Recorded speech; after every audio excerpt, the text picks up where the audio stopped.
The Supreme Court has barred the impeachment trial of Vice President Sara Duterte, ruling that the articles of impeachment were unconstitutional.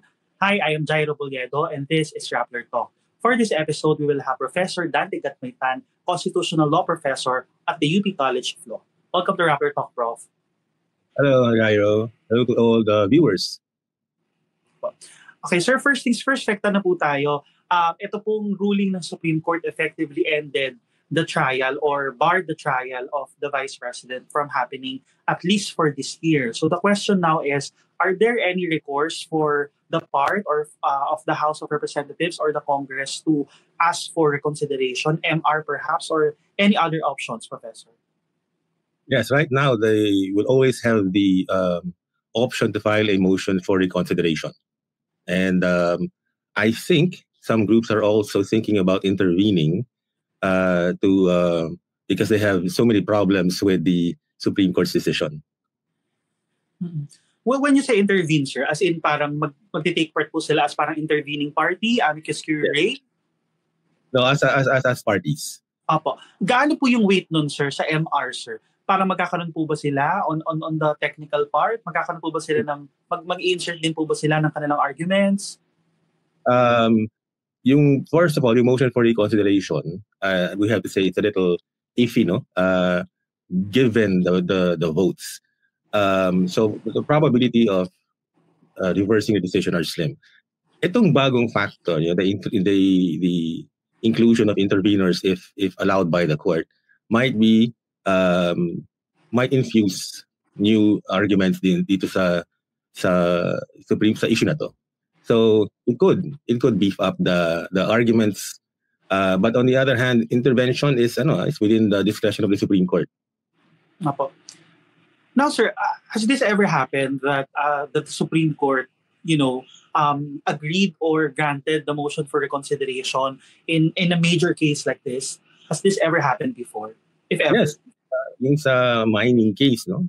Initially, the Supreme Court ruled that it's unconstitutional to have foreign companies own or have yung financial and technical assistance agreements. But only after a few months, the Supreme Court reversed itself. So it's not unheard of. It can happen.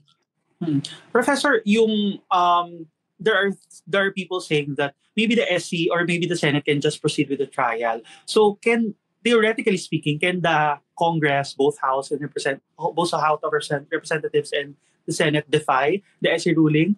Can they do that? No.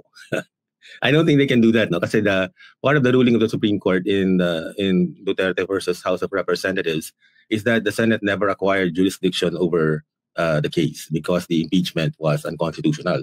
So anything that comes out of the Senate, for example, if the Vice President is found guilty, then she can ignore it, or she can have the Supreme Court declare that decision is void for having been rendered by a body that didn't have jurisdiction over the case. Mm-mm. Tapos, yun nga pa, I was about to go there, Professor, kasi yung ruling ng Supreme Court ay void ab initio, void from the beginning, tapos immediately executory, and then the Senate, as he said, the Senate never acquired jurisdiction in the first place. So, with the absence of these strong words from the Supreme Court, could things have changed po ba for the part of the House of Representatives in arguing with the SA ruling kung hindi po ganun yung naging wording ng Supreme Court in the decision? Yung sa, which one? Yung sa lack of jurisdiction or yung void ab initio? The void ab initio muna tayo, sir, Professor, and then we go to the lack of jurisdiction or never acquired jurisdiction in the first place. Well, yung void ab initio, it's effectively ended. In other words, from a legal point of view, the impeachment cannot proceed and the trial cannot. The impeachment was void and the trial cannot proceed. Mm-hmm. How about on the jurisdiction? It's the same. Yes, it's the same. Kasi that's the consequence of having an unconstitutional impeachment. Mm-hmm. Now, in the ruling, sir, basically the SC said that in the decision penned by Senior Associate Justice Marvic Leonen, there are two main factors, I think, that he highlighted. One, the one-year bar rule, and then the lack of due process, quote unquote. Now, on the one-year bar rule, this is the main point of contention of Vice President Sara Duterte. This was her main argument in her SC petition, basically saying that rendering futile and inutil itong one-year bar rule when the House ay inupuan yung kanyang complaints, yung first three complaints. So, tama po ba interpretation ng SC dito that when the House did not act or when the first three complaints did not materialize, etong tatlo na to ay effectively dismissed, therefore triggering the one-year bar rule? This was the interpretation of the Supreme Court on the one-year bar rule. Is this correct, sir? Or what do you think of this? I disagree with it. No, kasi it's inherently contradictory. In effect, what the Supreme Court is saying is that dismiss impeachment complaints were dismissed even if they were never initiated. And the court actually said that they were never initiated because they were never referred to the proper committee. So merong contradiction. No? Is it, how can you dismiss something that was never initiated? And without expressly saying so, they have apparently abandoned the Francisco ruling, Francisco/Gutierrez ruling on when an impeachment complaint is deemed initiated. Mm-hmm. So, in essence, sir, I was about to go to that question. In Francisco versus House po kasi, sinasabi nito that the one-year bar rule is only triggered upon the initiation or proper initiation of complaints under doon sa Article 11, Section 3.2. So, in essence, sir, the SC added or at least interpreted a new meaning to initiation by saying that complaints na hindi inaktuhan ay also triggers one-year bar rule. Kasi di ba yung Francisco and Gutierrez, nandyan yan to prevent yung mga pangaharas doon sa mga impeachable officials for, filing sham complaints. So, hindi po ba makaka-apekto yun doon sa protection na binibigay sana ng Francisco and Gutierrez ruling? And that's what many of the analysts are saying. No? So, the agents or the allies of the impeachable official can go around filing bogus or very defective impeachment complaints. And if the House does not act on them or dismisses them, they will argue that the one-year ban has already begun, effectively protecting the official for another year. Diba? Kasi ngayon, dismissal apparently triggers the one-year ban. So, and that's why people are scratching their heads. That's the problem. Hindi po ba nagkakaroon ng parang pagtatangi po sa dalawang options in mode of impeachment? Kasi parang with this new ruling, hindi po ba parang the moment na may nag-file na, hindi ba napapwersa yung House of Representatives to act on the first mode of impeachment filed under Section 3.2? Kasi parang nangyayari po, kapag may na-file na yung complaint through the Section 3.2, parang mahirapan ng mag-initiate yung House from the Section 3.4. Hindi po ba parang nagkakaroon ng preference over doon sa dalawang modes of impeachment natin with this ruling or with this new rule? I don't see that happening naman. The problem really is, I guess if you look at it under the facts itong case na to, no? Pero in the long run, I don't know yet how this thing will play out. Professor, aside from the one-year bar rule, among the grounds mentioned by Justice Leon and Judge Leon on the ruling was the alleged violation of Sara Duterte's due process. This was the main point of contention naman of the Mindanao lawyers when they filed their petition with the Supreme Court. Can you clarify to our viewers, wala po ba talaga naging due process for the part of the Vice President when the House used the method, the mode of impeachment under Section 3.4? Professor, wala po ba talagang due process? Can you clarify to us po? The Constitution is very clear on this. No? Kung 3.4 ang approach mo, and you get the necessary number of votes, that means the complaint becomes the articles of impeachment and trial should follow forthwith. So ang due process mo dyan should come in sa trial. Diba? She's never going to be deprived of due process. Kasi ang basic definition ng due process for non-criminal cases, such as an impeachment, is simply the opportunity to be heard. At hindi siya mag-convict na without due process kasi nga may trial. And in that trial, she will be allowed to present her evidence. Ang naging problema ngayon sa decision na to is ang daming requirements from the Supreme Court which do not have any constitutional basis. So, with that being said, sir, necessary ba talaga na maglagay ng requirements na ito for the 3-4 method? Considering that the respondents naman will be heard during the Senate trial. This is precisely the point of many experts like you, di ba? Parang in 3-4 method, during the Senate trial, the the Vice President will be able to present her defense. That's why meron yung trial. So is this really necessary to put 11, if I'm not mistaken, 11 or 8 requirements for the T4 method, Professor? It's not necessary, and I think it's improper. It might even be a violation of the Constitution, no? Kasi these requirements slow down or even prevent impeachment. Kasi ang stringent eh. And the problem is, there is no discussion whatsoever about these additional requirements. So one can argue really na hindi naman to part ng ruling, no? But the Supreme Court doesn't seem to understand yung difference ng ano ba yung part ng ruling and what is not part of the ruling. Kung hindi mo yan issue, as hindi mo diniscuss, you wonder, saan ang gagaling tong requirements na to, di ba? And the fact is, as I said earlier, meron ng channel or avenue yung respondent, in this case the Vice President, for giving her side of the story. It is completely unnecessary, and it is and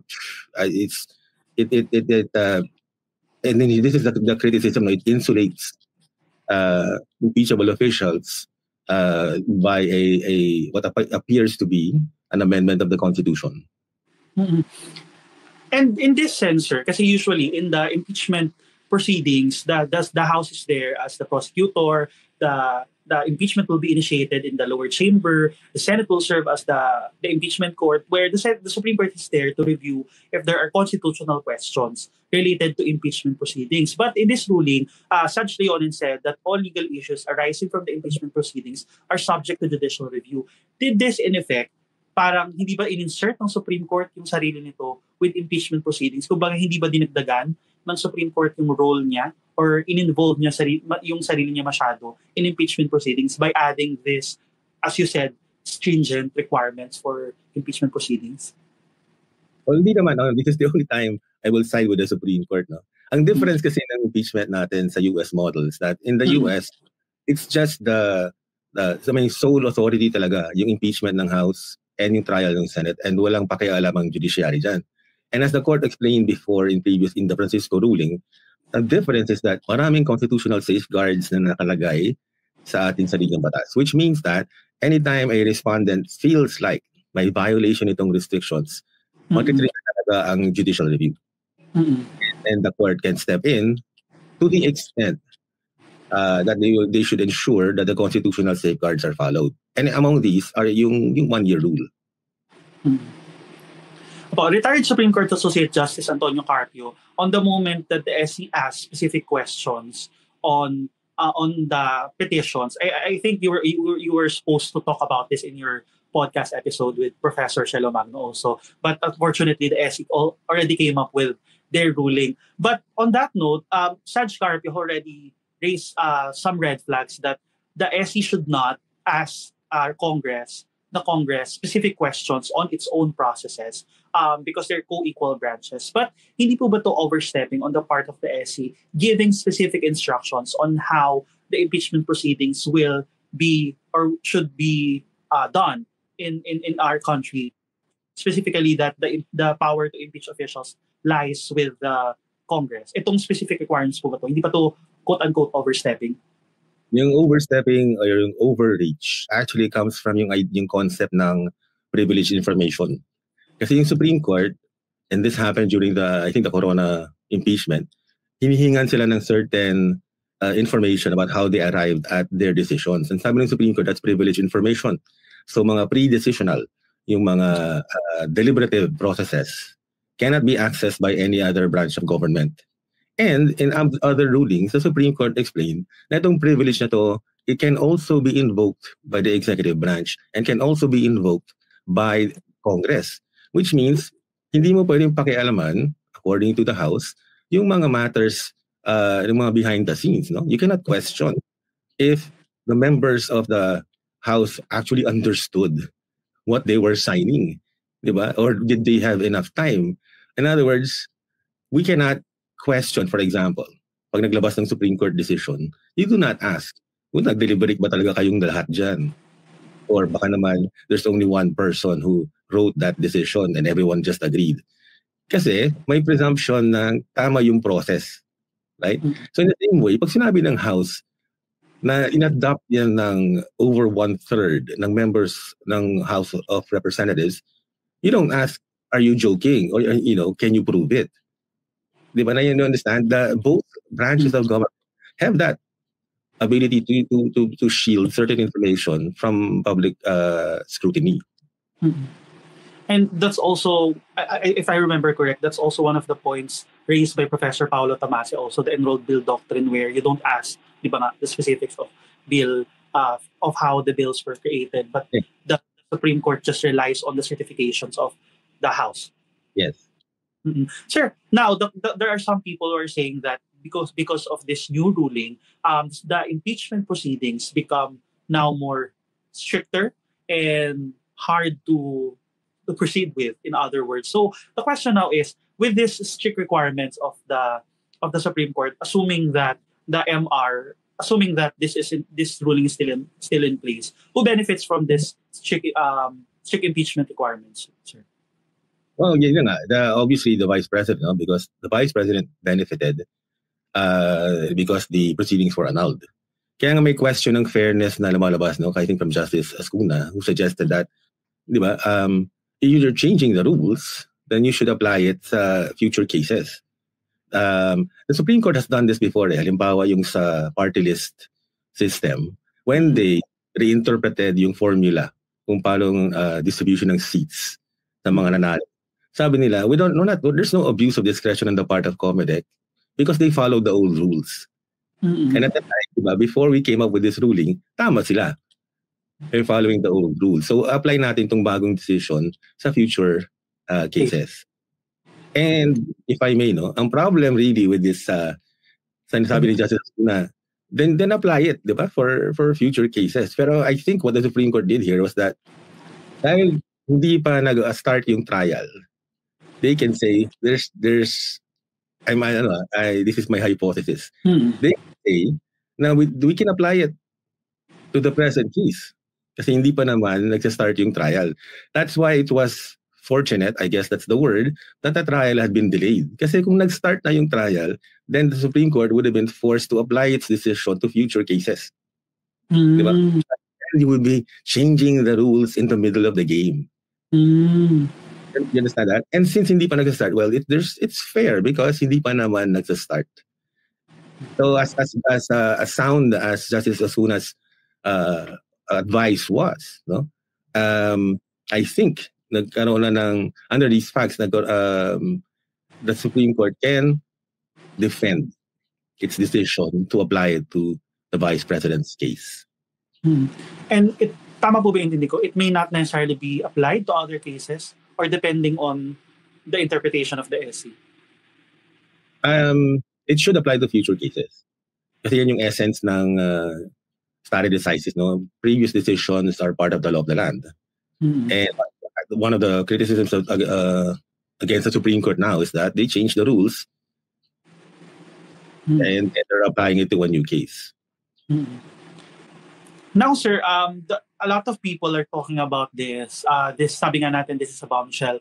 Just after the country was hit by, weather disturbances, and the SE, the Guts of Aura, just dropped this bombshell ruling, basically ending the impeachment trial of the Vice President. Many people are not happy, to say the least, especially both from the civil society groups, from the academe, and some are from the legal professions too. So the question now of some people is, can the SC be wrong about this? And what happens if SC is indeed wrong?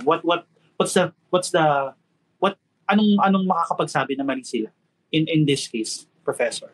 In this case, well, they can be wrong if certain information is brought to light, no? Halimbawa, yung sa isang bayan is now has a position, a statement pointing out yung factual errors doon sa decision ng case, no? So this might be taken into consideration sa motion for recon, sa motion for intervention. Pwedeng public pressure kasi hindi naman kasi the justices can be wrong, and they are wrong sometimes, and they are not immune to criticism, and they also welcome criticism. So if all these factors come into play, the court might reconsider its decision, diba? Lalo na may factual errors. So yung decision was based on factual errors, then that would be a good reason kung open silang tumanggap ng intervention, ng motion for recon, diba? They might reconsider. So, can the Supreme Court be wrong? Yes. Can they be? In certain decisions have always been held as wrong, diba? In this country, Javillana is wrong. Javillana versus Executive Secretary. And we also pointed out a lot sa academe, no? De Leon versus Duterte is wrong sa health ng presidente. Ang dami. So, you hope that certain facts, certain events come together, and the court will be given an opportunity to correct itself. Okay, thank you, Professor. Any last reminders, any red flags or reminders from you that we should be looking at regarding this decision or the impeachment trial of the Vice President? It's more of a comment, no? Yung mga those people raising hell over criticizing Supreme Court decisions. These are not edicts from heaven, and it is our responsibility, citizens, and for us, members of the academy, to point out what might be wrong about a Supreme Court decision. It's our job, and there's absolutely nothing wrong with doing that. Yun lang. For now, it is certain that no impeachment trial will happen against the Vice President, at least for this year, and impeachment proceedings may be initiated only by next year, February 2026. Thank you for watching this episode of Rappler Talk. Once again, I am Jairo Bunyat.